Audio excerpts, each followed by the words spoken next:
नमस्कार, आप सभी का स्वागत है चूरू पुलिस और अलवर पुलिस के संयुक्त तत्वाधान में आज होने वाले विशेष मोटिवेशनल सत्र के लिए। आज का विषय है संघर्ष एवं समर्पण से सफलता का सफरनामा। आज इसके लिए हमारे साथ में हमारे लिए गेस्ट हमारे साथ जुड़ चुके हैं, हम उनका आपसे परिचय करवा दें। हमारे साथ अभी जुड़ चुके हैं चूरू से अभिषेक खन्ना जी। आप आईएएस हैं, आप सीएससी 2017 बैच से हैं, आप एआईआर 428 रैंक आपका था। हम आपको रैंक और आपको बैच इसलिए बता रहे हैं क्योंकि आज का विषय ही ऐसा है कि यूपीएससी परीक्षाओं की तैयारियों के लिए सफरनामे में क्या रहा इनका अनुभव, कैसे इन्होंने इस मुकाम को प्राप्त किया और कैसे हम बाकी लोगों को मोटिवेट कर सकते हैं, बाकी लोगों को राह दिखा सकते हैं कि आपसे भी यूपीएससी दूर नहीं है। हमारे साथ अभी वर्तमान में अभिषेक जी एसडीएम चूरू के पद पे पदस्थापित हैं और अपनी सेवाएं दे रहे हैं। हमारे साथ में हमारे दूसरे जो मेहमान हैं शैलेंद्र जी इंदौलिया, आप सीएससी 2016 से हैं और एआईआर 38 रैंक से हैं और आईपीएस सर्विसेज के अंदर आपका चूरू वर्ताधिकारी के रूप में अपनी सेवाएं दे रहे हैं। आप दोनों का स्वागत है। Thank you. हमारे साथ में प्रशिक्षु आईपीएस ज्येष्ठा मैत्रेय भी जुड़ने वाले हैं और अगले किसी भी क्षण में वो जुड़ जाएंगे। हम आप सभी से आज दोनों से अब सेशन का शुरुआत करते हैं। सबसे पहले मैं अभिषेक जी के पास जाना चाहूँगा और मैं एक छोटा सा सवाल, खेतड़ी झुंझुनू से एक छोटे से शहर से आप आए, आपका ये दूसरा प्रयास था, तो आप थोड़ा सा सर बताएं कि यूपीएससी का अनुभव आपके लिए कैसा रहा। Thank you Modi. सर्वप्रथम तो मैं चूरू पुलिस का धन्यवाद करना चाहूँगा कि उन्होंने मुझे ये अवसर प्रदान किया कि मैं अपना अनुभव लोगों के साथ साझा कर सकूं। यूपीएससी का अगर मैं अपना अनुभव बताऊं तो शुरुआत में मैं पहले अपना थोड़ा सा आप लोगों को बैकग्राउंड बताना चाहूँगा। मेरा जो शुरुआत का पढ़ाई हुआ है वो खेतड़ी में एक छोटा सा गांव है सेफरा गोवा। तो कक्षा 8वीं तक का पढ़ाई मैंने वहां से हिंदी माध्यम से किया। उसके बाद में 9th से 12th का पढ़ाई मैंने पिलानी से किया है, बिरला स्कूल से। 2011 में मैंने अपना 12th कंप्लीट किया। उसके बाद मैंने एमएनआईटी जयपुर से इलेक्ट्रिकल इंजीनियरिंग में बीटेक किया है। 2015 में मैं वहां से पास आउट हो गया था। तो एक तो जो कि ये मोटिवेशन कहाँ से आया, मेरे को आईएएस का तैयारी क्यों करना था और ये यूपीएससी का तैयारी क्यों करना था, इसका जो मेजर कारण था वो मेरे पेरेंट्स रहे कि उन्होंने शुरुआत में ही मुझे बताया कि एक प्रतिष्ठित पद है, अच्छी सेवा है, आप इसमें जा सकते हो। तो मेरा आप मान के चले कि स्कूल टाइम से एक रुझान था कि मेरे को तैयारी करना है, यूपीएससी का तैयारी करना है। लेकिन तैयारी स्टार्ट नहीं हुआ, स्कूल में भी कभी नहीं हुआ, कॉलेज में भी नहीं हुआ। 2015 में मैंने बीटेक कर लिया। तब तक पता था कि आपको प्लेसमेंट नहीं लेना है, मुझे कोई और प्राइवेट सेक्टर में नहीं जाना है, लेकिन तैयारी करना है। 15 के बाद मुझे लगा कि मुझे सही में इस डायरेक्शन में सोचना चाहिए, किस प्रकार से तैयारी करनी चाहिए। फिर एक बेसिक सा उस टाइम था कि दिल्ली चले जाओ, आप वहां पे तैयारी हो जाएगा, कोचिंग ज्वाइन कर लोगे, आईएएस बन जाओगे। ये जो बात है, मुझे फिर 15 में मैं तैयारी के लिए दिल्ली चला गया। मैंने समाजशास्त्र अपना ऑप्शनल चुना था। उसके बाद जो ऐसा रहा कि पहला मेरा अटेम्प्ट था, उसमें मेरा इंडियन सिविल अकाउंट सर्विस में चयन हुआ। मेरे दूसरे प्रयास में जो मुझे सर्विस चाहिए था, भारतीय प्रशासनिक सेवा, उसमें मेरा चयन हो पाया।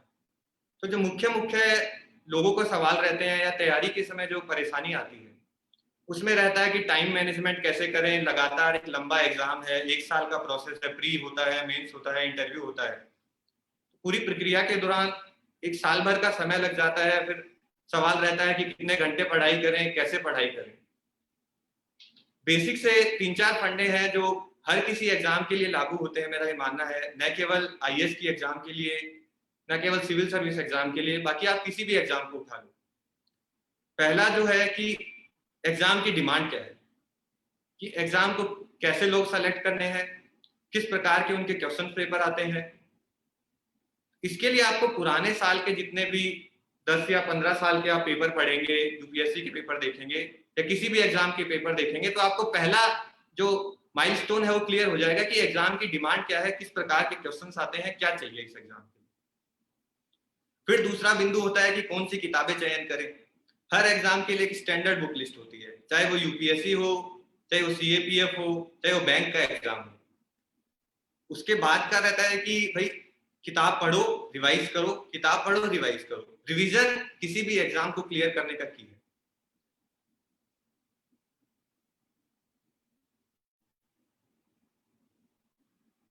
जी, बहुत सही बात कही आपने सर। अब मैं आना चाहूंगा शैलेंद्र जी के पास में। सर, आपके बारे में एक बड़ी चर्चित जो चीज रही कि 38 AIAR प्राप्त करने के बाद आपने IPS को चुना।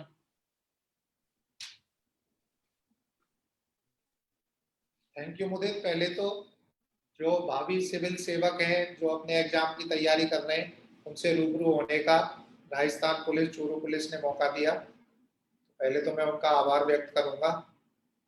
एक जो बेसिक इस एग्जाम की जो खास बात है वो ये है कि इसमें एक किसान का बेटा भी सेलेक्ट होता है, एक मंत्री का बेटा भी सेलेक्ट होता है, एक MLA, MP, बड़े बड़े बिजनेसमैन। तो ये इस एग्जाम की सबसे खास बात है। मैं ग्रामीण पृष्ठभूमि से आता हूँ। मैं पहले अपना थोड़ा सा इंट्रोडक्शन दे दूं आपको। मैं भरतपुर जिले में डीग तहसील है, वहां से मैं बिलोंग करता हूँ। उसके बाद 12th तक मैंने डीग से ही पढ़ाई की थी। देन मैंने IIT की तैयारी की थी। 2007 to 11 मैंने IIT BHU से बीटेक किया मेटलर्जिकल इंजीनियरिंग में। देन मेरा राष्ट्रीय इस्पात निगम लिमिटेड में सिलेक्शन हो गया। 2011 से 16 तक मैंने 5 साल वहां जॉब की। 2016 में मेरा IRS में सिलेक्शन हुआ, मेरी 337वीं रैंक आई थी ऑल इंडिया। देन 2017 में मेरी 38 रैंक आई और IPS सिलेक्शन हुआ। तो जैसा मुदित जी आपने पूछा कि IPS क्यों बने 38 रैंक आने के बाद, तो जैसे मैं बचपन से ही, जैसे भरतपुर से बिलोंग करता हूँ, तो वहां बचपन से ही मैंने पुलिस की भूमिका को देखा था। एक पुलिस जो है फर्स्ट रेस्पॉन्डर की भूमिका निभाती है। किसी को कोई भी समस्या आती है, पुलिस ऐसा विभाग है, आप किसी की कभी भी 24 घंटे आप कभी भी किसी की मदद करें। थाने और हॉस्पिटल एकमात्र ऐसी इकाई है जो 24 घंटे में कभी बंद नहीं होते। तो आपके पास काम करने के काफी अवसर है।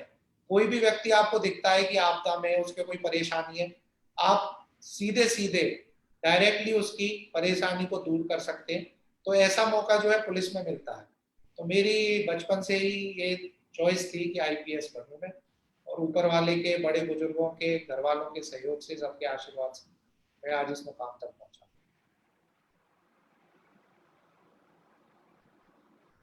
जी सर, बिल्कुल। हमारे साथ में ज्येष्ठा मैत्रेय जी भी जुड़ चुके हैं। जी मुदित जी। जी मैत्रेय जी, आपका स्वागत है।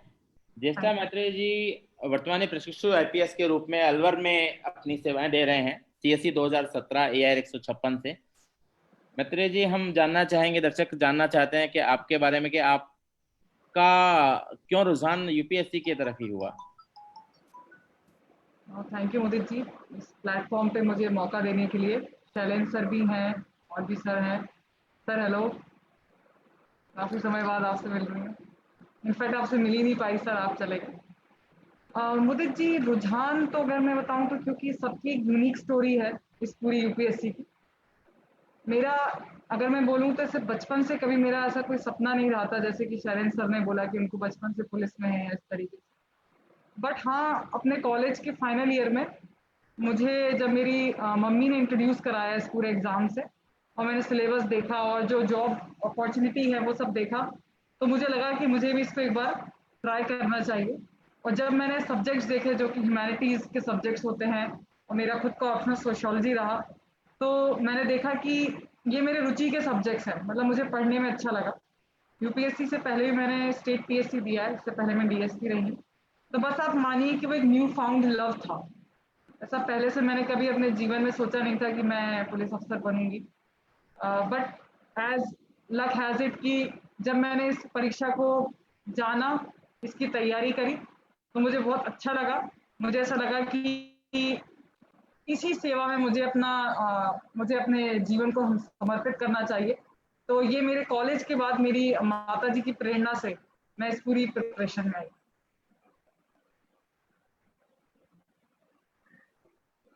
जी मैम। सर हम अभिषेक सर के पास ऑफिस चलते हैं। सर आपका ये दूसरा प्रयास था, कम उम्र में है, 23 साल की उम्र में आपने इसमें सफलता प्राप्त की। काफी लोगों को लगता है शेखावाटी सर जो एक बेल्ट है वहां से छोटे शहर से निकल के आना और उसके बाद तैयारियों को किस तरह फोकस किया जा सका, किस तरह हम लोग आपको लगा कि पहली बार आपको लगा कि मैं आईएएस बन सकता हूँ। देखिए मुदित जी, इसमें मैं बता दूं कि शेखावाटी में प्रतिभा की कोई कमी नहीं है। लगातार हम देखते आ रहे हैं कि शेखावाटी क्षेत्र से इवन आर्मी में ले लो, आप शिक्षक ले लो या यूपीएससी ले लो, हर एग्जाम में शेखावाटी से बहुत ज्यादा सिलेक्शन रहते हैं। इसमें मुख्य जो समस्या आती है लोगों को कि मार्गदर्शन की कमी रह जाती है कि किस प्रकार से तैयारी करें, कौन सा हम डायरेक्शन पकड़ें कि हम एक पर्टिकुलर एग्जाम को क्लियर कर पाए। इसमें शेखावाटी क्षेत्र में अगर देखें, अगर लोगों को प्रॉपर गाइडेंस मिल जाए, जैसे मेरा केस रहा कि मैं एमएनआईटी से पढ़ा हूँ, तो मेरे एक दो सीनियर्स थे जिन्होंने पहले एग्जाम क्लियर किया था, तो थोड़ा उनसे पूछ लेते थे कैसे एग्जाम करना है। करने का जैसे मैं पहले भी बता चुका कि मेरे को यूपीएससी करना ही था, शुरुआत से था कि करना है, सिविल्स ही करना है। इसके बाद बात आती है कि जब आपने सोच लिया सिविल्स करना है, आपको दो तीन लोग भी मिल गए जो बता सकते हैं कि कैसे तैयारी करना है, प्री कैसे करना है, मेंस कैसे करना है, या आगे की स्टेज कैसे करनी है। बेसिक जो मैंने देखी है लोगों को दिक्कत आती है वो प्री में आती है कि लोग प्री में पहली स्टेज में ही रह जाते हैं।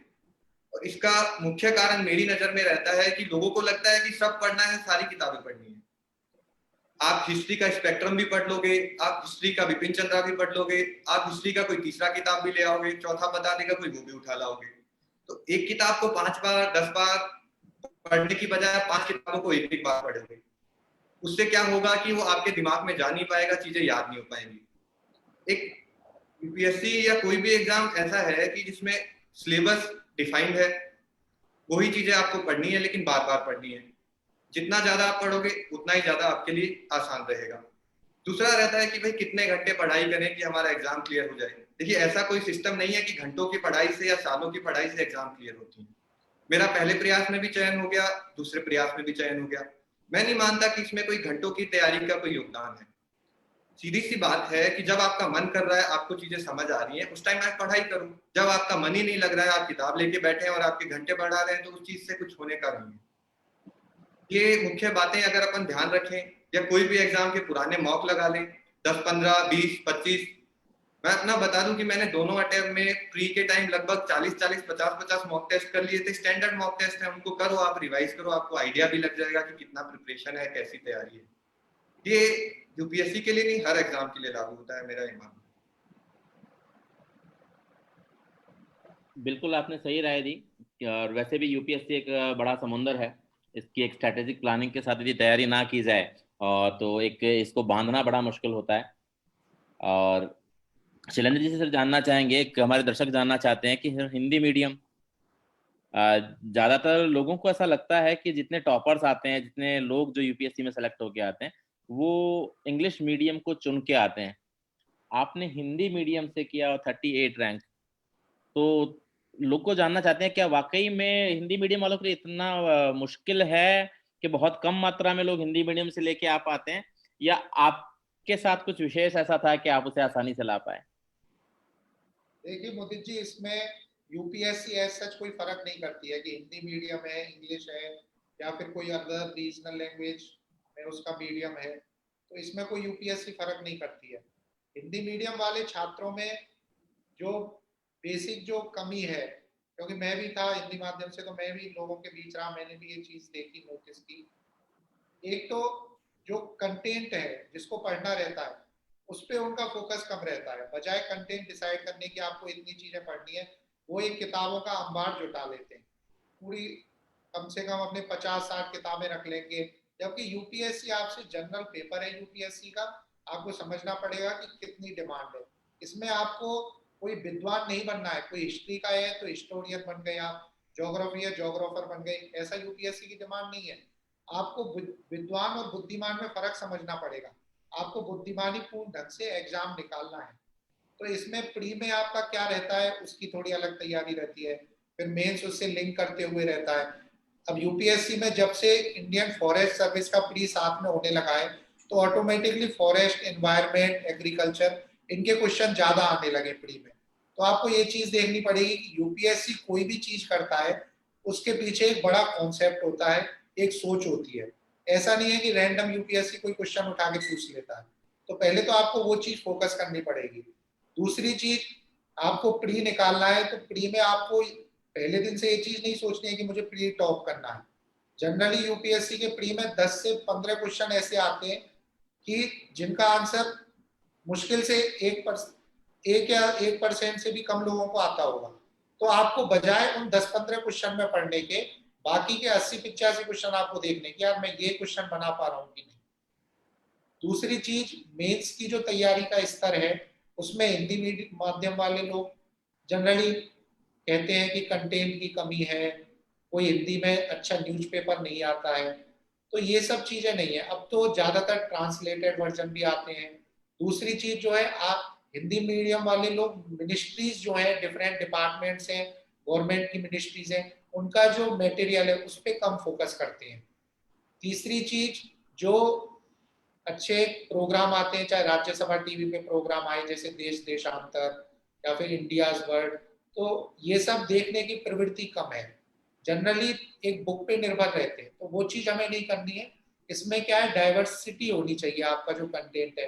कभी आपको लगा कि हाँ ये किताब से मैं बोर हो गया तो आपने नेट पे कोई चीज सर्च कर ली। इंटरनेट का जो यूज है वो बजाय सोशल मीडिया और बाकी चीज चलाने के ज्यादा बेहतर यूज होता है कि आपको यदि कोई कंटेंट में, किसी टॉपिक में यदि कोई कमी है, आपको नहीं आ रहा, तो उसको सर्च करें। आपको खाली बुक पे ही निर्भर नहीं रहना है। यदि आपको लगता है कि इंटरनेट पे इसका अच्छा सोर्स अवेलेबल है तो आप वहां से पढ़िए। तो ये चीज हिंदी में मीडियम वाले लोगों को करने की आवश्यकता है, बजाय ये दुहाई देने के कि हिंदी में अच्छा मटेरियल नहीं है, यूपीएससी भेदभाव करता है, ट्रांसलेशन अच्छे से नहीं होता है पेपरों में। तो वो चीज पे ज्यादा फोकस करने के बजाय आप लोग जो कंटेंट है जो प्रॉपर है उस पर आप डिपेंडेंट होके अच्छे से तैयारी करें। बिल्कुल सही कहा सर आपने।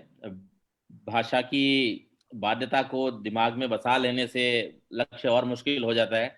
और भाषा यदि बाध्यता होती तो आज हमारे सामने शैलेंद्र जी 38 रैंक के साथ में ना होते। तो जो सभी सुनने वाले हैं बिल्कुल वो आज आपसे इस चीज से सीख लेंगे, जरूर लेंगे कि भाषा का डर वो अपने मन से निकालें और अपनी तैयारियों को एक नए आत्मविश्वास के हाथ, चाहे आपकी हिंदी इंग्लिश हो, जरूरी भाषा की बात को अपने दिमाग से परे करें। हम ज्येष्ठा जी से एक चीज जानना चाहेंगे। मैम, आप इससे पहले डिप्टी एसपी 2016 में थे और आपने यूपीएससी की परीक्षा डिप्टी एसपी के पद पे रहने के साथ साथ आपने की, तो आपको कैसा क्या मुश्किलात आई आपको, और आपको क्या लगता है कि क्या एक चीज के साथ में दो चीजें करना आपके लिए आसान रहा? वो मोटिवेशन आप कहाँ से निकाल पाए इतना? जैसा कि शैलेंद्र सर ने कहा कि जब आपके सामने एक मिशन होता है, एक सपना आपके सामने होता है, तो भाषा है, हिंदी है या अंग्रेज़ी है, या आप जॉब कर रहे हैं या फुल टाइम प्रिपेयर कर रहे हैं, ये सब जो बातें हैं वो काफ़ी सेकेंडरी हो जाती हैं। डेफ़िनेटली जब मैं मुरैना में पदस्थ थी डीएसपी के पद पर, तो चैलेंजेस तो अपनी जगह थे ही, जिसमें से सबसे बड़ा होता है कि आपका समय की कमी होती है। बट मुझे ऐसा लगता है कि वो ब्लेसिंग इन डिसगाइज इसलिए रहती है क्योंकि आपके पास समय कम है, तो जितना भी आपके पास समय है आप उसमें अपना 100% दे सकते हैं। तो मैं तो कई बार अपनी गाड़ी में गश्त करते हुए पढ़ लेती थी। कई बार सैटरडे संडे अगर मेरे को मौका मिलता था तो मैं अपने जो एसपी सर हैं श्री आदित्य प्रताप सिंह जी, उनसे बात करके सैटरडे संडे को भी पढ़ लेती थी। तो इस तरीके से आपको बस समय चुराना होता था। चैलेंजेस तो मैं आपको ये कह सकती हूँ कि एक तो समय की कमी, दूसरा मुझे जो लगता है कि जब मैं वहाँ पर पोस्टेड थी, इससे पहले जब मैं एग्ज़ाम की तैयारी करती थी तो मेरा सक्सेस और मेरा फेलियर बहुत पर्सनल था। लेकिन मुरैना में एक बार पोस्टिंग हो जाने के बाद, क्योंकि सबको पता था कि डीएसपी मैडम एग्ज़ाम लिख रही हैं, तो मेरा जो सक्सेस और जो मेरा फेलियर था वो मेरा पर्सनली रहा। तो मुझे उसका भी काफ़ी एक प्रेशर बन जाता था। और इसी पॉइंट पे मैं ये कहना चाहूँगी सभी लोगों को कि अगर आप लोग तैयारी कर रहे हैं तो बहुत ज़्यादा इसका प्रचार प्रसार करने की आपको ज़रूरत नहीं है। आप शांति से एकदम शांत चित्त के साथ आप तैयारी करें, कम लोगों को बता के रखें, जिससे कि आप एक अनड्यू प्रेशर नहीं रहेगा परफॉर्म करने का। मान लीजिए अगर फर्स्ट अटेम्प्ट में आपका नहीं भी हो पाता है, क्योंकि सभी लोग जो हमारे साथ IAS हैं जो जुड़े हुए हैं, सभी लोग उनकी तरह इतने नहीं हो पाते उनका कि वो फर्स्ट अटेम्प्ट में सेकंड में हो पाए। तो एक लंबी सतत शांति से आपको तैयारी करना है, जिससे कि आप बाहर के प्रेशर से दूर रहें। वर्किंग प्रोफेशनल्स के लिए मैं ये कह सकती हूँ कि अगर आपके पास 7 डेज अ वीक है और 5 दिन अगर आपके पास कम है, तो फिर जो बचे आपके पास 2 दिन है, सैटरडे और संडे, उसमें आपको बिल्कुल अपना कमरा बंद कर 100% पढ़ाई करनी है। रिवीजन के लिए भी आप वीकली टारगेट्स रखकर जब भी आपको टाइम मिले, 10 मिनट, 15 मिनट, आधा घंटा, आपके पास जब सुबह ही टारगेट है कि मुझे आज 20 ये पेजेस रिवाइज करने हैं, या मुझे हिस्ट्री का ये चैप्टर रिवाइज करना है, या अपने ऑप्शनल का ये वाला यूनिट रिवाइज करना है, तो आप सुबह से जब एक स्ट्रक्चर्ड तरीके से डे बाय डे आप टारगेट सेट कर जो भी आपका समय बचेगा, उसमें आपको पता होना चाहिए कि आपको क्या करना है। तो मुझे लगता है कि कम समय के साथ भी आप डेफिनेटली सक्सेसफुल हो सकते हैं। और आप देखेंगे कई सारे लोग वर्किंग प्रोफेशनल्स ही रहे हैं जिन्होंने साथ में इस परीक्षा को निकाला है। तो दिस इज सर्टेनली डूएबल। थोड़ा मुश्किल रहेगा, आपकी जर्नी फुल टाइम एस्पिरेंट से थोड़ी हटकर रहेगी, बट जैसा कि शैलेंद्र सर ने बोला है कि जब आपके सामने वो मिशन रहेगा, आपके सामने वो गोल रहेगा, तो आपके पास अगर 2 मिनट भी है, तो आप बजाय उसको वेस्ट करने के या सोचने के कि मेरा होगा या नहीं होगा, आपका प्रश्न ये बन जाएगा कि अब मुझे कैसे करना है। तो आप अपनी पूरी एनर्जी उसी में लगा दें। जी मैम, बिल्कुल आपने ठीक कहा। सर बहुत सारे लोगों का, अभिषेक जी से मैं एक सवाल लेना चाहूँगा। हमारे बहुत सारे जो यूज़र हैं, कुछ राजगढ़ से जुड़े हैं, जयप्रकाश जी, हमारे अमरचंद जी जुड़े हैं, दीपिका स्वर्णकार जी जुड़े हैं। काफ़ी लोगों का सवाल है सर कि कोचिंग की कितनी आवश्यकता है? क्या बिना कोचिंग के यूपीएससी का मुकाम हासिल नहीं हो सकता? आप मेरे से पूछ रहे हैं, मेरे से बात कर रहे हैं? अभिषेक सर से मैंने सवाल किया मैं। अच्छा। देखिए, मैं अगर अपना अनुभव बताऊं तो मैंने कॉलेज से जस्ट पास आउट होते ही मैंने कोचिंग किया है, जीएस का कोचिंग भी किया है, ऑप्शनल का कोचिंग भी किया है। लेकिन मैं ये किसी को भी नहीं कहता कि कोचिंग की बहुत ही ज्यादा आवश्यकता है, कि बिना कोचिंग के आप कर ही नहीं सकते। मेरा ये पर्सनल मानना है कि कोचिंग से सिर्फ मुझे एक फायदा हुआ। जीएस की कोचिंग की अगर मैं बात करूं तो एक टाइम टेबल बन गया। एक टाइम टेबल अगर आप स्वयं भी बना पाते हैं बिना कोचिंग के थ्रू, और उसको फॉलो कर पाते हैं बिना ब्रेक्स के, आप प्लान कर पाते हैं कि ये किताबें मेरे को इतने समय में कंप्लीट करनी है, एनसीईआरटी तब कंप्लीट करना है, मेरा ऑप्शनल का तैयारी ऐसे स्टार्ट करना है, तो आप बिना कोचिंग के भी कर सकते हैं। रही बात ऑप्शनल की, ऑप्शनल के केसेस में ऐसा रहता है कि मैं एक इंजीनियरिंग बैकग्राउंड का स्टूडेंट हूँ, बीटेक किया है मैंने। मेरे लिए समाजशास्त्र एक अपने आप में ही अलग तरीके का विषय था। उसको थोड़े से समय में तैयार करना एक बीटेक या इंजीनियरिंग के स्टूडेंट के लिए संभव नहीं है। लेकिन इसमें जैसे वर्तमान स्थिति की अगर बात करें, कोविड की समस्या है, आप बाहर नहीं जा सकते, कोचिंग वगैरह भी नहीं चल रही, तो ऑनलाइन इतना ज्यादा मटेरियल उपलब्ध है, चाहे ऑप्शनल का हो। जैसे सोशियोलॉजी का इग्नू से मैंने बहुत पढ़ाई किया, चलो कोचिंग किया, उससे क्या है थोड़े समय में आपको ज्यादा कंटेंट मिल गया तो वो आसान रहा। ऑप्शनल में मेरा मानना है कि अगर एकदम ही आप प्रोफेशन स्विच कर रहे हो, कि आप इंजीनियर हो, कुछ इकोनॉमिक्स का सब्जेक्ट उठा रहे हो, सोशियोलॉजी सब्जेक्ट उठा रहे हो, तो थोड़ा सा मदद करता है। लेकिन जीएस के केस में मैं बिल्कुल विश्वास नहीं करता कि कोचिंग की आवश्यकता रहती है, आप बिना कोचिंग के भी तैयारी कर सकते हैं। जी बिल्कुल सर। शैलेंद्र सर, आपसे एक सवाल था कि टाइम मैनेजमेंट कैसे किया जाए। बड़ा मुश्किल होता है कि चीज़ों को लेके हम लोग कैरी करें। तो सबसे पहली मुश्किलात तो सब्जेक्ट के चूज में आता है कि इंसान कंफ्यूजन में रहता है कि वो किस सब्जेक्ट के साथ जाए, किसके साथ ना जाए। तो अभिषेक सर ने बड़ा अच्छा बताया कि आपको जो सब्जेक्ट जम रहा हो, जिसके साथ आप कॉन्फिडेंट हो, और वर्तमान परिदृश्यों को ध्यान में रखते हुए चीज़ों की तैयारी करें तो आसान होता है। मगर समय का एक निर्धारण कि कितना घंटा पढ़ा जाए, एक मिथ है। कभी कभी लोग कहते हैं कि आप सुबह से लेकर शाम तक बस पढ़ते रहिए तो आपके लिए आसान होगा, या फिर उसके अलावा भी कोई और मंत्र है इसके पीछे टाइम मैनेजमेंट को लेके?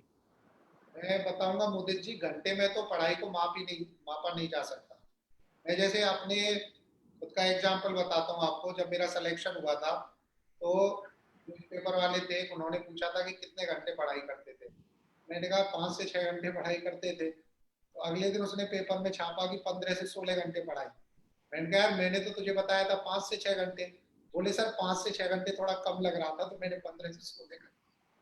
मैंने कहा तो वही एस्पिरेंट के साथ वही होता है कि आपको खुद को डिसाइड करना है। ये मैं आप या फिर कोई और ये आपको आके नहीं बता सकता कि आज 3 घंटे पढ़ने। कई बार ऐसा होता है दिन कि पढ़ने का बिल्कुल मन नहीं करता है, तो उस दिन यदि आप पढ़ोगे तो आप खाली टेंस ही होगे और ज्यादा पहले का पढ़ा हुआ भी आप भूल जाओगे।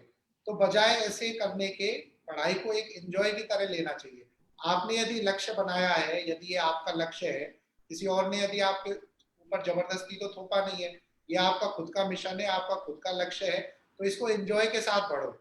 कई बार जो मंजिल होती है वो उससे ज्यादा जो रास्ते होते हैं वो मजे देते हैं। तो एक तो पहली चीज ये है कि ये दिमाग से निकाल दो कि बहुत टफ एग्जाम है ये, तो पहले दिन से ही ये नहीं सोचना है। जैसे मेरे पास कई लोगों के फोन आते हैं, बोलते सर टेंशन में हो रहा हूँ, डिप्रेशन में हो रहा हूँ ये। तो मैंने कहा अभी तो तूने तैयारी शुरू की, अभी कहाँ से हो रहा है?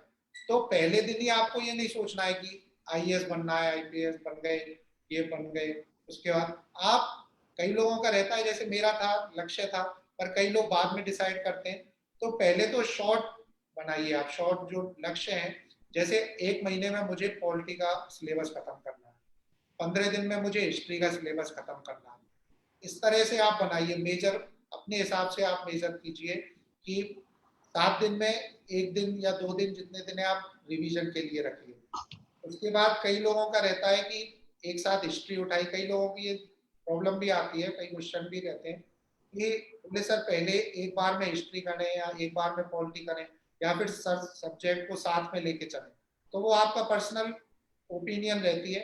जैसे मेरा ही रहता था कि कुछ चैप्टर हिस्ट्री के पढ़ लिए, उस दिन फिर हिस्ट्री से बोर हुए तो पॉलिटी के पढ़ लिए, कुछ बोर हुए तो इकोनॉमिक्स के पढ़ लिए। लेकिन आप मोटा मोटा लक्ष्य तैयार कर लीजिए कि 1 महीने में मुझे ये बुक खत्म करनी है, 2 महीने में मुझे इतना पोर्शन सिलेबस का खत्म करना है। उसके हिसाब से आप आगे बढ़िए और साथ साथ रिवीजन करते रहिए। एक साथ आपको ये नहीं सोचना है कि सीधे ही मैं वहां पर पहुंच जाऊं। अपने छोटे छोटे लक्ष्य बनाइए।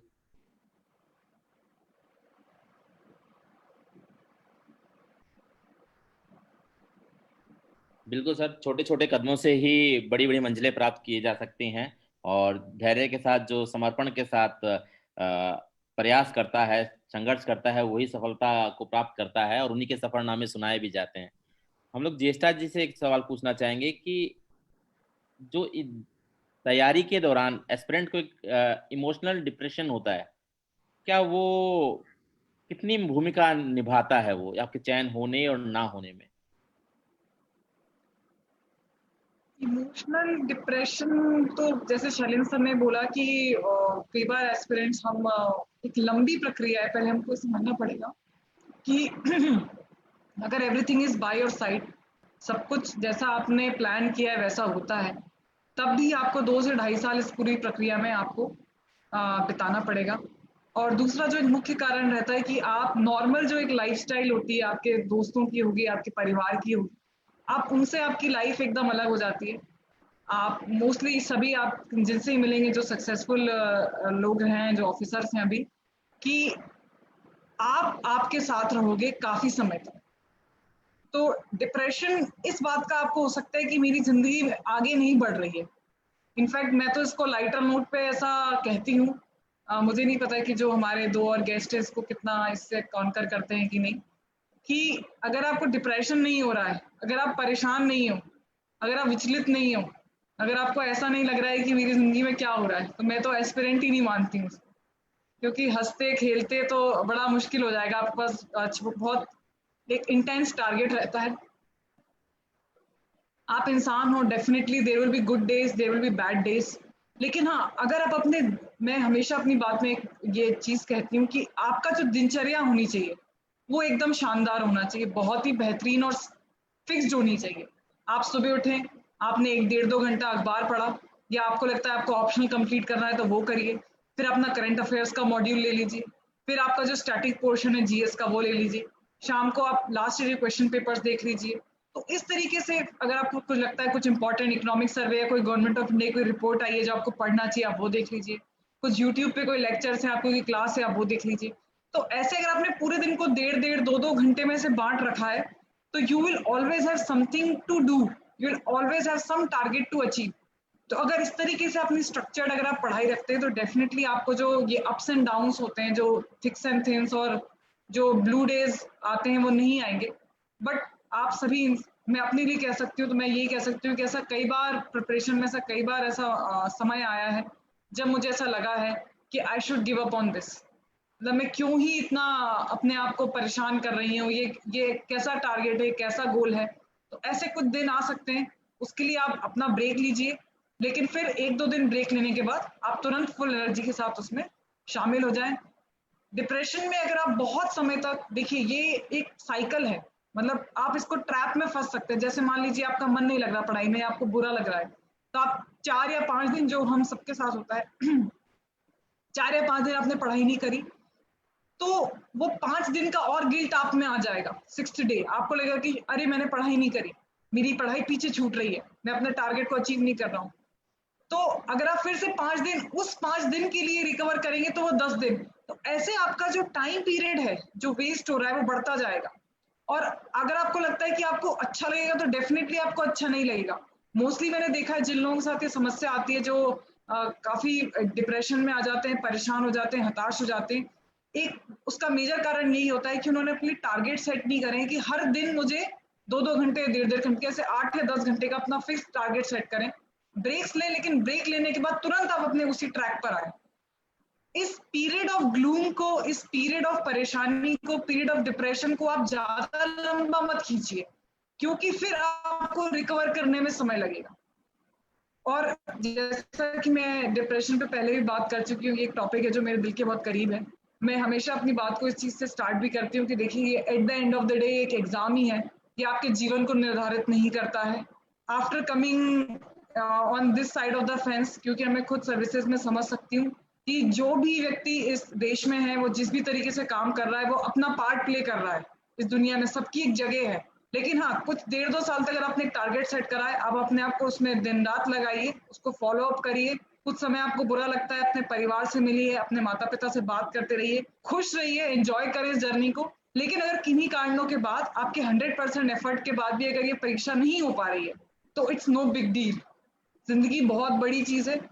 और आप अभी देखते हैं कि कितने सारे लोगों ने जो स्टार्टअप्स करे हैं, वो बहुत सारे यूपीएससी एस्पिरेंट्स ऐसे हैं जिन्होंने सफलता उनको नहीं मिली किन्हीं कारणों से, लेकिन उन्होंने हार नहीं मानी और आज वो यूपीएससी के टीचर बन गए, दे गाइड स्टूडेंट्स। तो देयर इज नो एंडिंग। आप तुरंत इस मोड से हटिए, यूपीएससी नहीं हुआ कोई बात नहीं, आप दूसरी चीज में लग जाइए। तो यही एक, जिसको बोलते हैं ना कि नथिंग टू लूज वाला एटीट्यूड को लेके आप आगे बढ़े, एक बड़ा उसके साथ आप पर्पस के साथ इसकी तैयारी करें। डेफिनेटली आप खुश भी रहेंगे, और आप खुश रहेंगे, आपका मन लगेगा और सफलता बिल्कुल आपको मिलेगी। जी बिल्कुल मैम, एक प्रसन्न मन, एक स्वस्थ मन और सकारात्मकता के साथ किसी भी बाधा को पार किया जा सकता है और कोई भी लक्ष्य मुश्किल नहीं रहता है।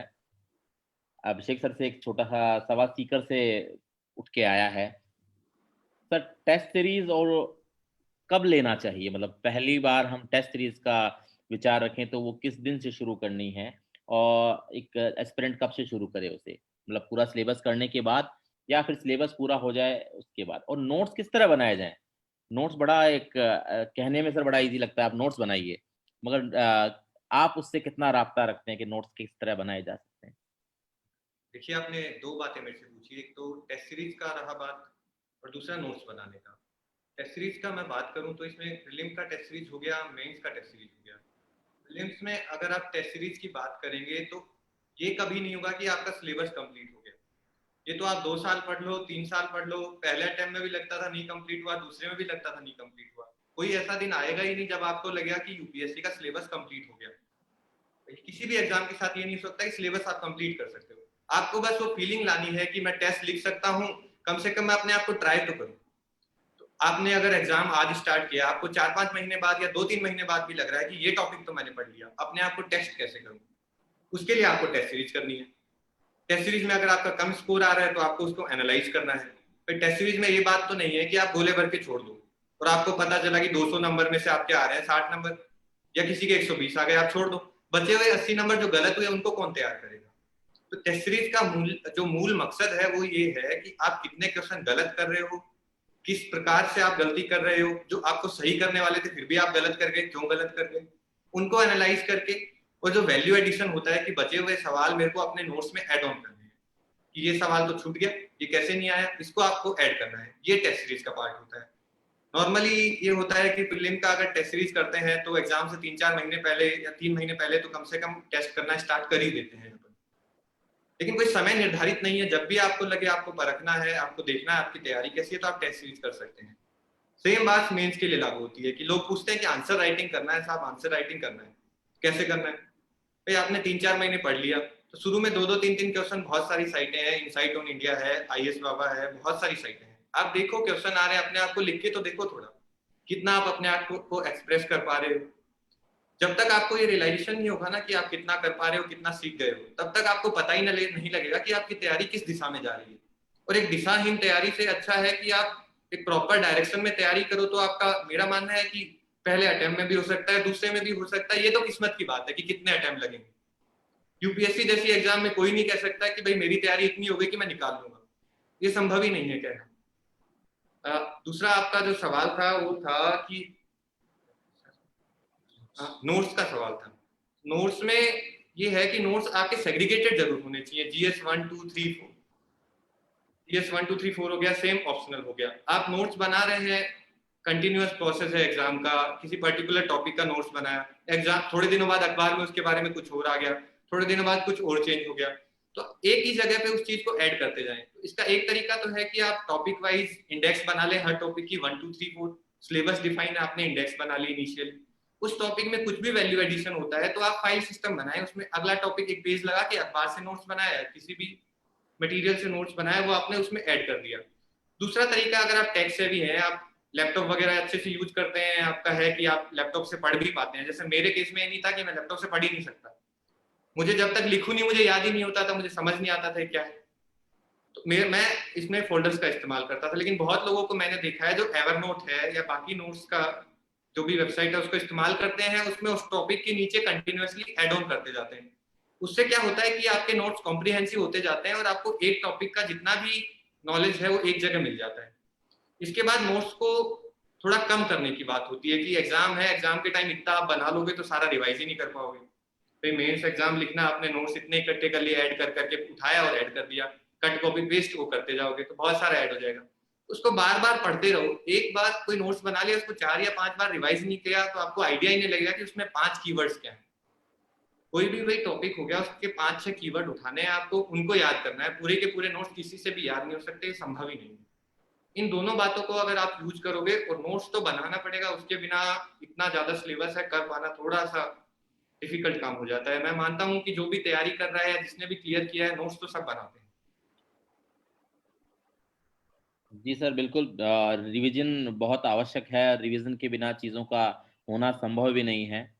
मैं शैलेंद्र सर से जानना चाहूँगा, एक्चुअली जो मैं आपसे सारे सवाल पूछ रहा हूँ वो हमसे फेसबुक पे ही लोग अपने कमेंट्स में पूछ रहे हैं कि वर्तमान परिप्रेक्ष्य में सर तैयारी करें तो कैसे करें, क्योंकि पैटर्न लगातार चेंज होते हैं, और वर्तमान आपने अभी हाल ही में इस एग्ज़ाम को क्रैक किया है, तो एक जो किसी भी 12वीं से पास बच्चा है जो नया अब आना चाहता है, वो अपनी कॉलेज के साथ तैयारी करेगा, या कोई किसी जिसने ग्रेजुएशन अभी कंप्लीट किया है, तो वो लोग अपनी तैयारी को किस मोड में फॉलो करें, और वो क्या गलतियां ऐसी हैं जो ना करें, ताकि वो प्रीलिम्स में ना, मतलब कम से कम मेन सबसे पहला मुश्किल जो पड़ाव होता है वो प्रीलिम्स ही होता है।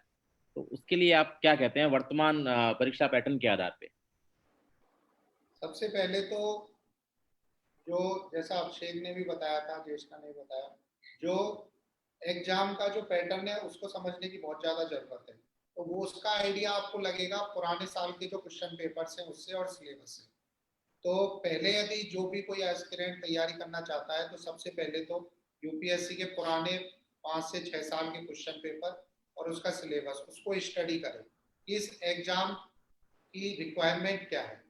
वो बहुत ज़्यादा हद तक आपको पता चल जाएगा सिलेबस से, मेंस का सिलेबस हो चाहे प्री का सिलेबस हो, उससे बहुत आइडिया लगेगा।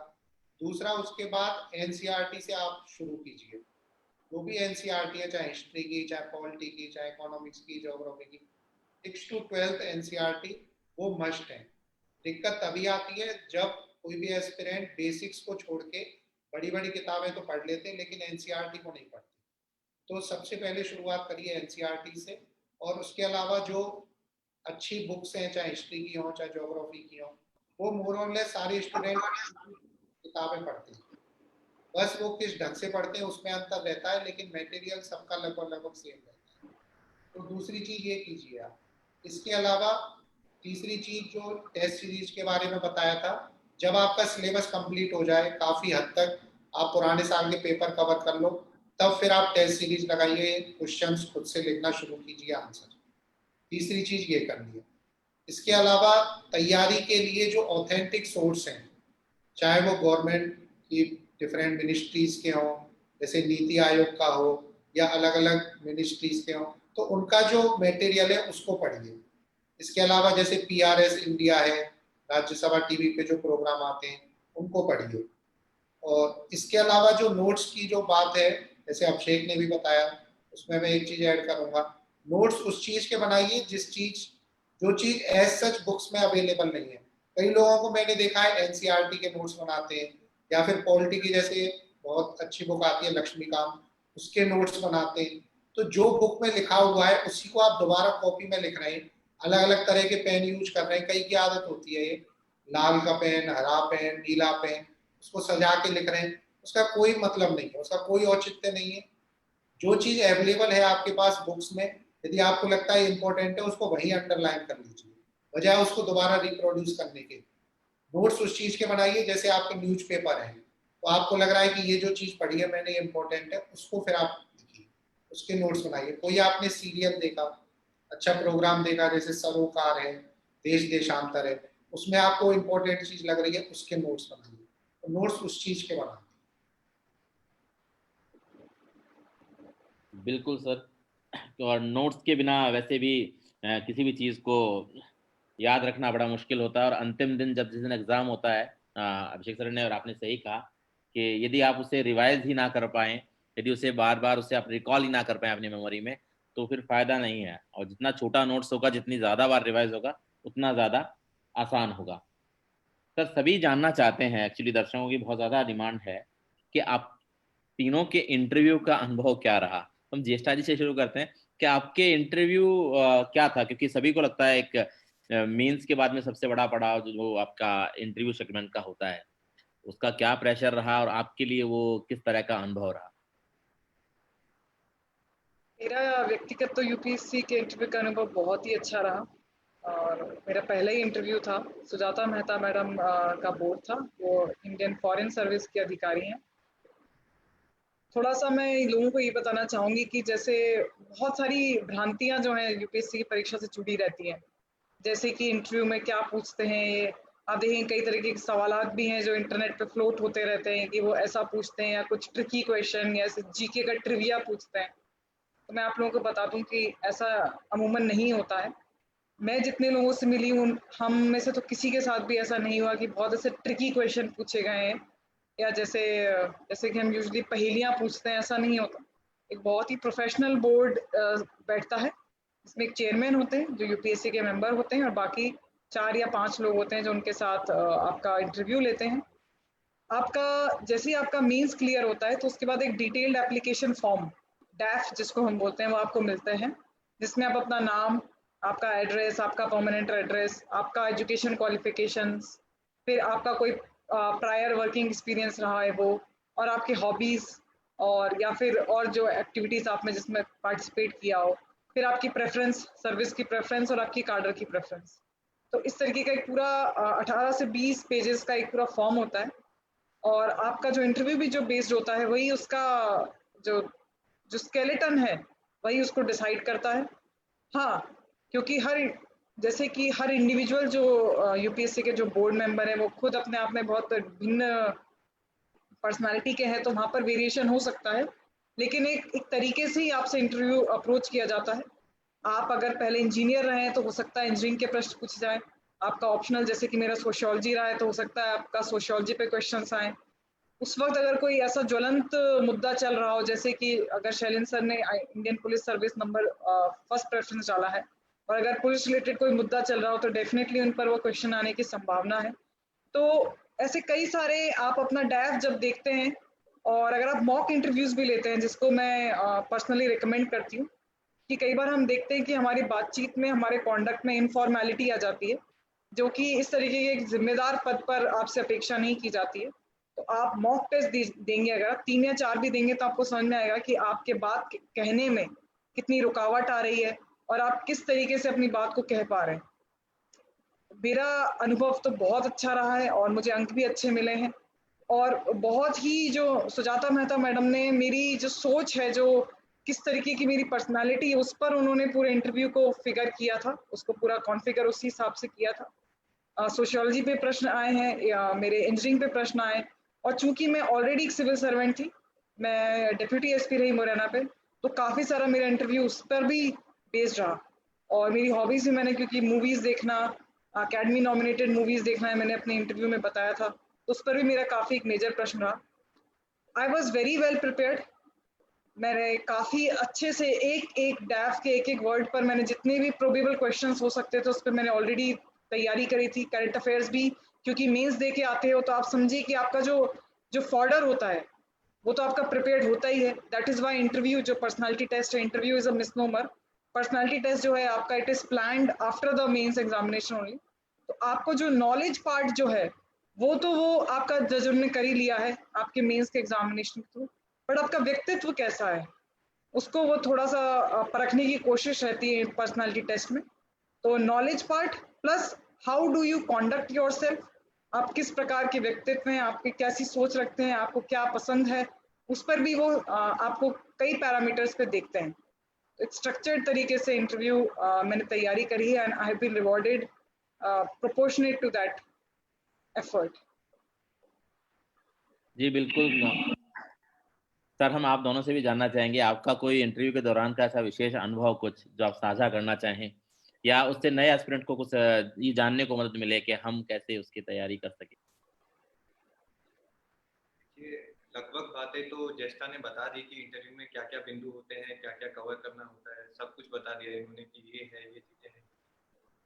मेरा थोड़ा सा सुझाव, जो नए एस्पिरेंट्स हैं वो पूछते रहते हैं कि इंटरव्यू की तैयारी क्या कर, कब कैसे करना है, मेरा सबको ये रहेगा कि सबसे पहले ये बात दिमाग में रखना एंड तक कि प्री कैसे पास करना है। मैं सबको यही बोलता हूँ कि सबसे ज्यादा एलिमिनेशन उस स्टेज में होता है, तो उसकी तैयारी क्लियर करके उसके बाद ही सोचना है कि इंटरव्यू में कैसे जाना है, कैसे तैयारी करना है। लेकिन अनुभव की बात बता दूं, मैंने 2 अलग अलग बोर्ड में इंटरव्यू दिया है। भोसले सर का था, सुजाता मेहता का बोर्ड भी था। ज्यादा अच्छा स्कोर भी नहीं रहा, ज्यादा बुरा भी स्कोर नहीं रहा, दोनों बार एग्जैक्ट सेम स्कोर रहा। तो मुझे लगता है कि बोर्ड को लगा होगा कि पर्सनैलिटी में कोई चेंज नहीं आया, 1 साल में सर्विस में सब सेम है। एक ये है कि भ्रांतियां बहुत है यूपीएससी के इंटरव्यू के लेकर, क्योंकि यूट्यूब पे दुनिया भर की चीजें डली रहती हैं कि इस प्रकार का क्विज पूछा गया, लोगों को ये कहा गया, ये करने को कहा गया। कुछ नहीं कहते हैं, 5 मेंबर बैठे रहते हैं आपसे, आपका जो डिटेल एप्लीकेशन फॉर्म भरा हुआ है मोस्टली उसी से सवाल पूछते हैं या करंट अफेयर से सवाल पूछते हैं। जैसे आपका बैकग्राउंड हो गया, मेरा सोशियोलॉजी ऑप्शनल है, इलेक्ट्रिकल इंजीनियरिंग बैकग्राउंड है या शेखावाटी जोन से मैं बिलोंग करता हूँ, इसके इर्द गिर्द वो सवाल पूछेंगे। उनका मकसद है आपसे बात करना, सवालों के जवाब जानना भी उनका मकसद नहीं है। लगभग 50-55 की उम्र के बैठे रहते हैं, कोई 60 का भी होता है, 300 साल का लगभग एक्सपीरियंस हो जाता है एक बोर्ड के पास, अगर मैं देखूं उम्र के हिसाब से कैलकुलेट करूं। तो नॉलेज आपसे नहीं चाहिए उनको बस बातें करनी है आपसे, और ये देखना है कि आप एक ऐसी सर्विस के लिए सूटेबल हो जिसमें आपको एक ऐसी पोस्ट पे बैठना है जो मैनेजरियल पोस्ट है, लोगों से आपको डील करना है। Basically it's a personality test. आप अच्छे से बात करते हैं, पोलाइट रहते हैं, ये बहुत जरूरी है कि आप कितना पोलाइट रहते हैं। बोर्ड को ये नहीं दिखाना है कि मुझे सब आता है, आपसे भी ज्यादा आता है, ये नहीं बताना है कभी। एंड तक आपको ये रहना है, सर आप बता रहे हैं कुछ, वो आपको सजेस्ट कर रहे हैं तो सर ये बात भी सही है, मेरी तरफ से जो बता रहा हूँ वो ये है। तो दोनों बातें इंक्लूड हो जाएंगी, कभी भी किसी बात पे आर्ग्यूमेंट नहीं करना है और पोलाइट रहना है।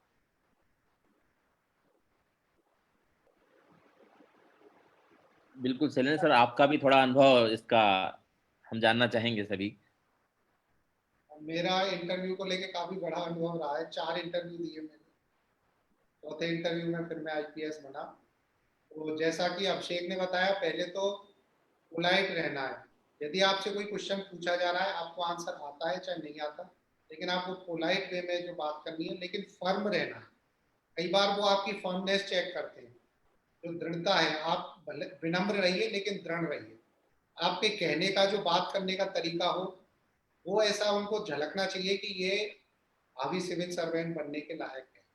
तो वो चीज़ आप में आएगी जब आप पुराने जो डिप्लोमेट्स हैं या फिर आईपीएस ऑफिसर्स, आईएएस ऑफिसर्स, वो किस तरह से बात करते हैं, चाहे जनप्रतिनिधियों से, चाहे अपने सीनियर अधिकारियों से, तो उनका जो व्यवहार है वो आप जब देखेंगे, चाहे वो किसी न्यूज चैनल में अपने जो इंटरव्यू आते हैं या संवाद आते हैं, कोई प्रोग्राम आता है, तो उनमें जो उनके बात कहने का जो तरीका है, जो लहजा है, उससे आपको काफी आइडिया लगता है।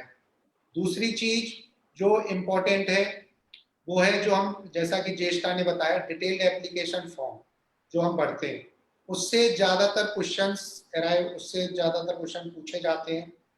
तो उसमें जैसे मैं आपको बताऊं कि मेरे 2 इंटरव्यू थे, तीसरा इंटरव्यू भी हुआ, तो जो मेरी हॉबी थी, जैसे ट्रैवलिंग मेरी हॉबी है, तो मैंने जो डिटेल एप्लीकेशन फॉर्म भरा तो उसमें मैंने ट्रैवलिंग लिख दिया क्योंकि हॉबी थी। तो पहले इंटरव्यू हो गया, उस पर दूसरा भी इंटरव्यू हो गया, फिर तीसरे, फिर एक सर थे, उन्होंने मुझे बताया कि बोले ट्रैवलिंग को तुम अलग ढंग से लिखो। तो मैंने उसको लिखा visiting Indian heritage sites and monuments, क्योंकि उनको देखने, इंडियन हेरिटेज साइट्स हैं, उन्हीं को घूमने का था मेरा, लेकिन मैंने उसी ट्रैवलिंग को अलग रूप में लिखा। इसके अलावा थोड़ा लिखने का शौक था, तो राइटिंग लेटर्स टू एडिटर। तो जो आपका जो डिटेल एप्लीकेशन फॉर्म भरते हो, जो उसमें हॉबी भरते हो, तो उसको काफी सोच समझ के भरने की जरूरत है। जी बिल्कुल सर। एक सवाल है, आप तीनों में से कोई भी जो लेना चाहे, आप तीनों जवाब देना चाहें तो। कार्डर सिलेक्शन को लेके अब पहले से व्यवस्था बदली है, क्योंकि हम सवाल से प्रीलिम्स से के बाद में मेन में गए, मेन के बाद में इंटरव्यू में भी आप लोगों का चयन हो गया। कार्डर सिलेक्शन को लेके आप लोगों का वर्तमान जो पद्धति है, थोड़ा सा उसको बताते हुए कि किस तरह उसका चयन किया जाए और क्या रहता है वो एक्चुअली, आप में से जो लेना चाहें।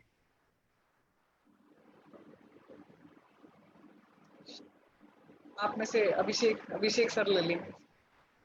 जैसा बिल्कुल बता सर। दूं, तुम्हारा अटेम्प्ट है तो तुम्हें ज्यादा याद होगा क्या बोलते हैं। जोनल पॉलिसी का पूछना चाह रहे हैं शायद। हाँ, आप बता दो। ज्येष्ठा जी आप बताएं। देखिए 2018 से कार्डर पॉलिसी ऐसे चेंज हुई है, क्योंकि आप जानते हैं कि जो हमारी पहली 2 सर्विसेज होती हैं, जो आईएएस हैं, जो आईपीएस है, it's an all India service होती हैं, और इसमें केंद्र सरकार की ये मंशा है कि इसमें ऑल इंडिया कैरेक्टर ही रहे। तो उन्होंने 5 जोन्स में पूरे भारत को डिवाइड करा है, north, east, west, north, south और एक सेंट्रल इंडिया।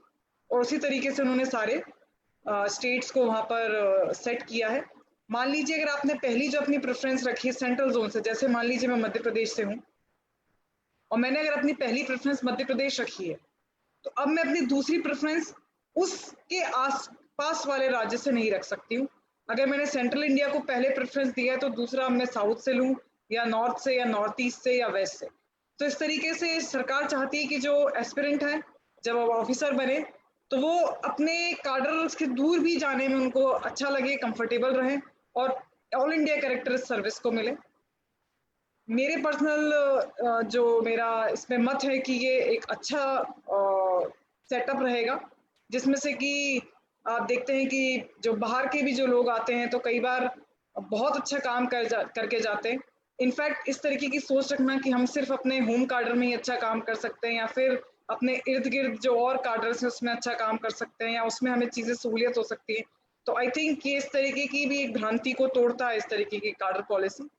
और कई कई सारे मेरे साउथ के फ्रेंड्स भी हैं जो अभी नॉर्थ इंडिया में काम कर रहे हैं, और जम्मू कश्मीर के फ्रेंड्स हैं जिनको केरला कार्डर है या फिर उनको तमिलनाडु कार्डर मिला है। तो इस तरीके से ट्रूली ऑल इंडिया इसको कैरेक्टर देने में इस पॉलिसी का हाथ रहा है। ज्येष्ठा जी, आपका मैं पुराने इंटरव्यूज को एक देख रहा था, आपने अपनी बात में भी कहा कि आपने अपने हॉबीज के अंदर मूवीज एक लिखा कि मुझे एक पिक्चर देखना पसंद है, मूवी जी देखना जी पसंद है।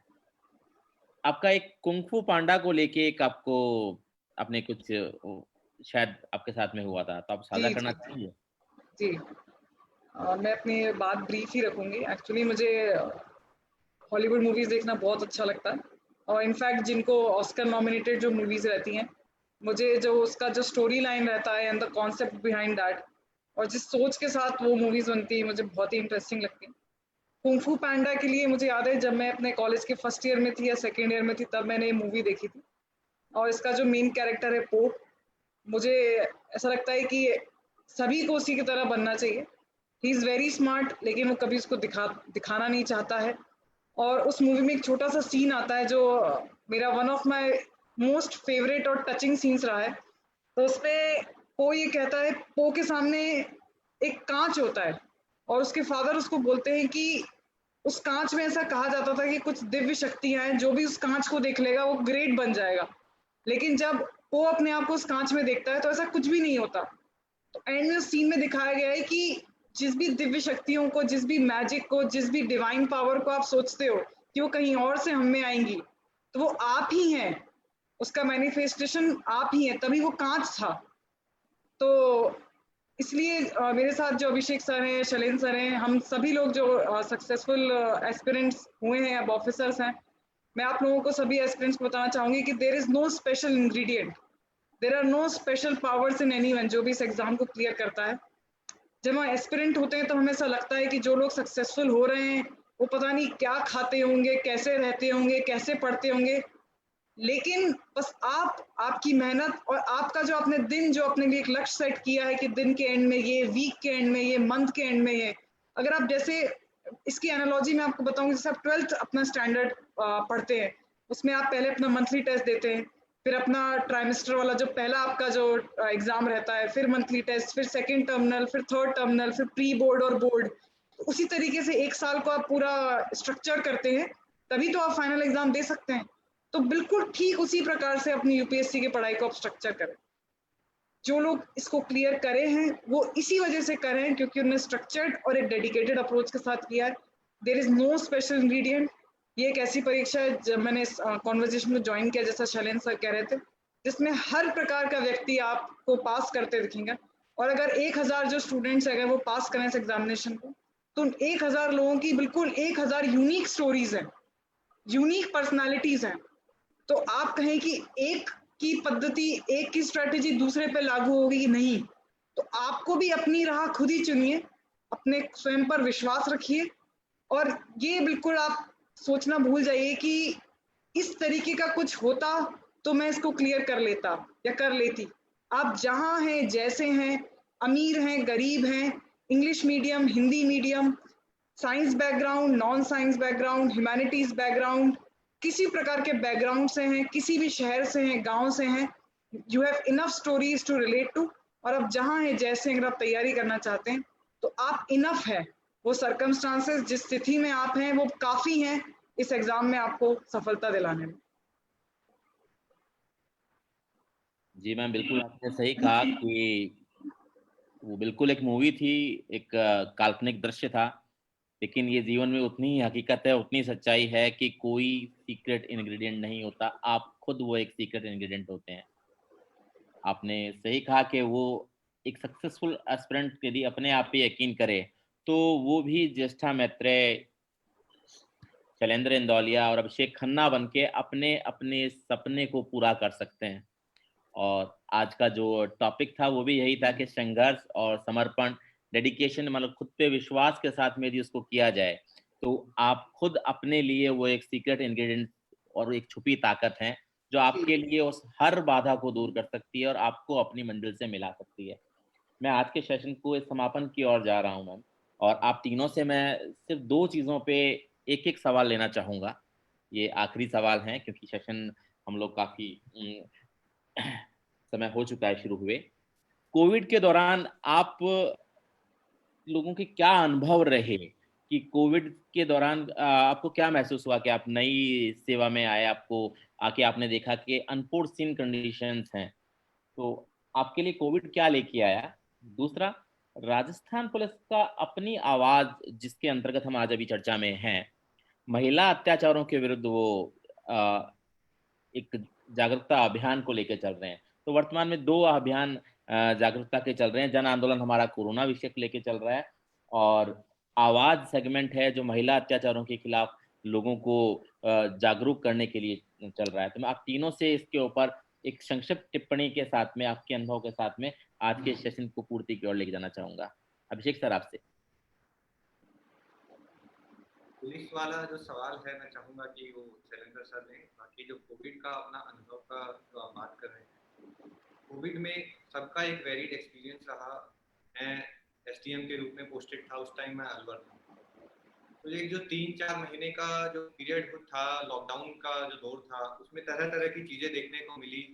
और एक जो सर्विस में आने का जो संतुष्टि है, उसका अनुभव इस प्रकार से हुआ कि लोगों को किस तरीके की तकलीफें आ रही हैं लॉकडाउन से। इन लोगों को जो डेली वेजेस पे थे, उनको खाने की दिक्कतें आ रही हैं, उन तक खाने पहुंचाने की व्यवस्था करना। और एक जो पूरा सिस्टम कोऑर्डिनेशन होता है ना, कि आपको एक एसडीएम या डीएम के रूप में जो काम करना होता है, अलग अलग डिपार्टमेंट से हर व्यक्ति से आपको काम करवाना है। एक ये बहुत ही मुश्किल काम, और वो रियलाइजेशन हुआ कि एक प्रशासक का जो कार्य है बहुत ही मुश्किल काम है। आपको बहुत लोगों से काम लेना पड़ेगा, सबको अलग अलग बातें बतानी पड़ेगी, किसी को डांटना पड़ेगा, किसी को कन्विंस करना पड़ेगा, किसी से रिक्वेस्ट करना पड़ेगा।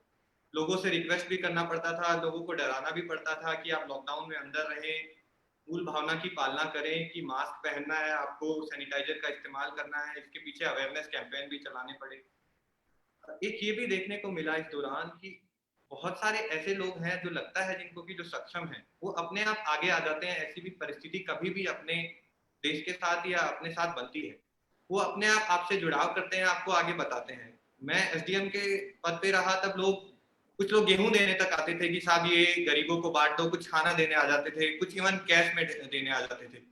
तो उसका आपको प्रॉपर वे में यूटिलाइजेशन करना, आगे तक भिजवाना, गेहूं गरीबों में वितरण करना, ये सारी चीजें कोविड के दौरान एक अलग तरीके का अनुभव रहा, जो नॉर्मल रूटीन कार्य में कभी भी देखने को नहीं मिलता।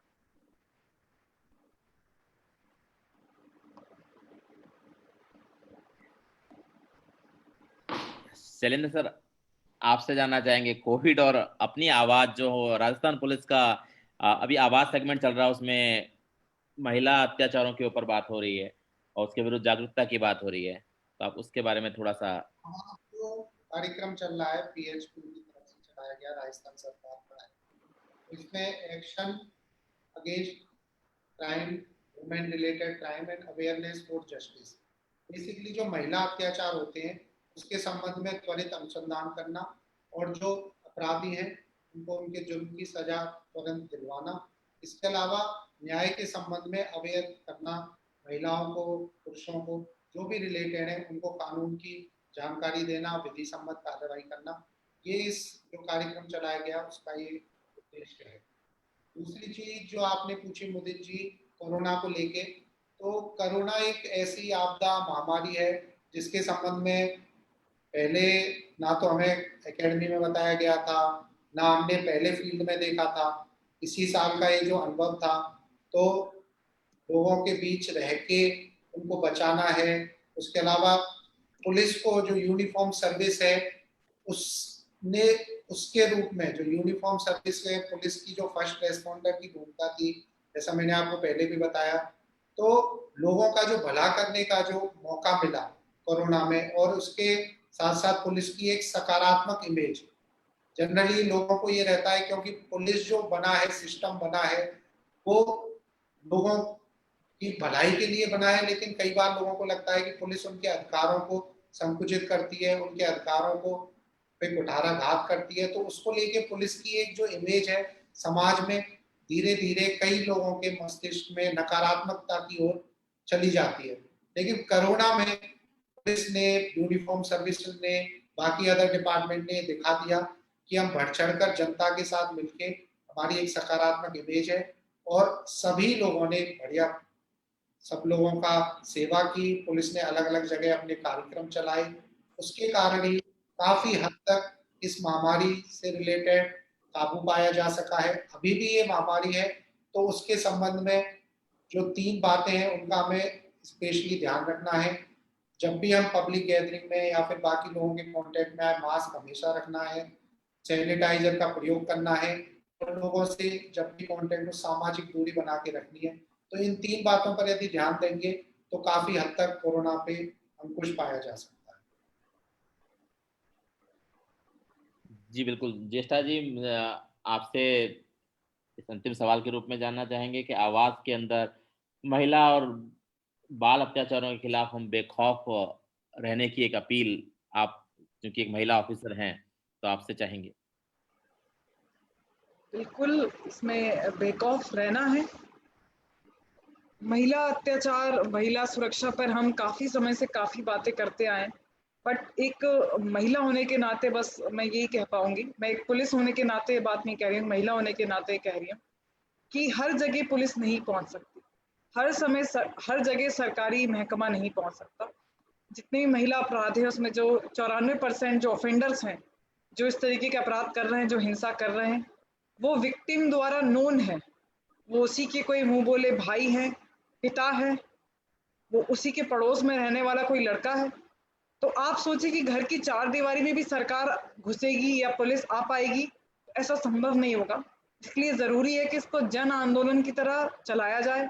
इसमें स्वयं जो उस महिला और उसके महिला की जो महिला मित्र हैं, जो पुरुष मित्र हैं और जो उसके साथ और भी जो पुरुष हैं, जो उसके पिता हैं, उसके भाई हैं, उसके और जो कॉलीग्स हैं, उन्हें ही आकर इसके खिलाफ एक मोर्चा निकालना पड़ेगा, जिसमें कि आपको सिर्फ अपनी जिम्मेदारी को रियलाइज करना है कि अगर किसी के साथ हिंसा होगी, अगर अत्याचार होगा, तो मैं चुप नहीं रहूंगा या मैं चुप नहीं रहूंगी। मैं पुलिस तक आऊंगी, मैं और भी जो ग्रीवियंस रिड्रेसल मैकेनिज्म है वहां तक मैं पहुंचूंगी। और इसमें अगर हर एक इंडिविजुअल इसमें अगर सम्मिलित नहीं होता है, तो ये फिर जैसा कि हम बात करते रहते हैं कि महिला सुरक्षा पे हम बड़ी-बड़ी गोष्ठियाँ करते हैं, बड़ी-बड़ी कॉन्फ्रेंस करते हैं, इंटरनेशनल लेवल पे इस पे गोष्ठियाँ होती हैं, वो इंटरनेशनल वुमेन्स डे सेलिब्रेट करते हैं। लेकिन ये बहुत ही जो इसका ट्रू मीनिंग है, जो एक एक 100% जो इसको पहुँचना चाहिए लोगों तक कि एक महिला को जब वो सड़क पर निकले, वो सेफ महसूस करे। अगर वो घर में जाए तो सेफ महसूस करे। रात में उसे कोई शराब पी के उसके ही हस्बैंड उसको पीटे ना। उसी के ताऊ, उसी के पिता, उसी का कोई मुँह बेला भाई, उसी के जो गाँव में रहती हुई कोई पंचायत है उसको परेशान ना करे। तो उस लेवल तक, उस आखिरी मोड़ तक पहुँचने के लिए हर आदमी को इसमें एक प्लेज लेना है, कसम खानी है कि किसी भी प्रकार की हिंसा अगर महिला के खिलाफ हो रही है, तो मैं आवाज़ उठाऊँगा। तभी एक मीनिंगफुल तरीके से हम इसका इम्पैक्ट देख पाएँगे। और मैं आशा करती हूँ कि इस प्लेटफॉर्म के थ्रू, अलवर पुलिस के प्लेटफॉर्म के थ्रू, राजस्थान पुलिस के प्लेटफॉर्म के थ्रू इस बेखौफ आवाज़ कैंपेन को हम इसके मर्म तक पहुँचाने की हम सभी लोग कोशिश करेंगे। बिल्कुल आपने सही कहा मैम। और अक्सर महिला अत्याचारों की शुरुआत घरों से ही होती है और हमें अपनी आवाज़ को बुलंद करना होगा। राजस्थान पुलिस हमेशा प्रतिबद्ध रही है और सदा साथ रही है और आमजन का विश्वास अपने में हम हमेशा मजबूत करती रही है। आज के सेशन के लिए मैं आप तीनों का धन्यवाद देने के साथ-साथ हमारे चूरू पुलिस अधीक्षक श्री परेश देशमुख और अलवर पुलिस अधीक्षक तेजस्विनी गौतम मैम का धन्यवाद दूँगा कि उन्होंने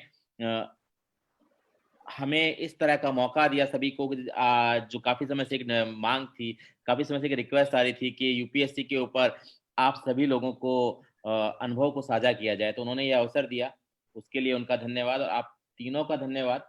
आपसे प्रेरणा लेके कितने ही शैलेंद्र इंदौलिया, ज्येष्ठा मैत्रेय और अभिषेक खन्ना हमें अगले साल के बैच में दिखाई देंगे। उन सभी को नई शुभकामना के साथ, आपके हार्दिक धन्यवाद के साथ हम आज के इस अपनी बात सेगमेंट को यहीं समाप्त करते हैं और आगे जल्द ही कनेक्ट होंगे नए विचार के साथ, नई चीज़ों के साथ। तब तक आप सकारात्मक रहिए, सुरक्षित रहिए, दूरी बनाए रखें और अपने दिमाग में एक चीज़ रखें कि कोई सीक्रेट इंग्रेडिएंट नहीं है। पॉजिटिविटी के साथ में खुद पे विश्वास रखें, सब बेहतर होगा, सुंदर होगा। धन्यवाद, आप सभी का धन्यवाद हमसे जुड़ने के लिए। Thank you Mudit ji, thank you Shailendra sir.